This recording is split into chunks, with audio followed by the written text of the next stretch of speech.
అందరికీ good morning. చాలా important విషయం ఏంటంటే, చాలామంది నిద్ర లేచిన వెంట నుంచి పడుకుండే వరకు బాధలు, బాధలు చెప్తుంటారు. ఎప్పుడు కూడా ఒక విషయం గుర్తుపెట్టుకోండి. ఈ ప్రపంచంలో మనం వచ్చినప్పుడే కష్టాలు, సుఖాలు, బాధలు అన్నీ ఉంటాయి. దీన్ని పాజిటివ్‌గా తీసుకొని మనము ఎవ్రీడే నవ్వుతూ, నవ్విస్తూ బతకడానికి ప్రయత్నం చేయాలి.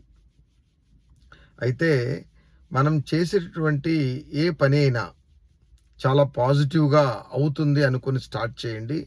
ఖచ్చితంగా మీరు విన్నర్ అవుతారు. నేను అత్యద్భుతమైన విషయం చెప్తున్నాను. మీ జీవితం ఎప్పుడు ఏసీ గదులకు పరిమితం కాకండి. మీ ఆలోచన విధానాన్ని మార్చుకోండి. ప్రకృతితో మమేకం కండి. అంటే మీకు తీరిక సమయాల్లో ఒక మంచి ఫారెస్ట్‌లోకి వెళ్ళడం, సముద్రం దగ్గరికి వెళ్ళడం, ఇలా ప్రకృతిలో గడపండి. మీకు మీ జీవితంలో పెను మార్పులొస్తాయి. అక్కడ మీకు ఒక అద్భుతమైన శక్తి మీకొస్తుంది. కాబట్టి జీవితం ఎప్పుడూ గూడా మీ చుట్టూ ఉండే వాతావరణం మంచిగా ఉంచుకుంటే, మంచిగా మీరు హ్యాపీగా ఉండగలరు. ప్రయత్నం చేయండి.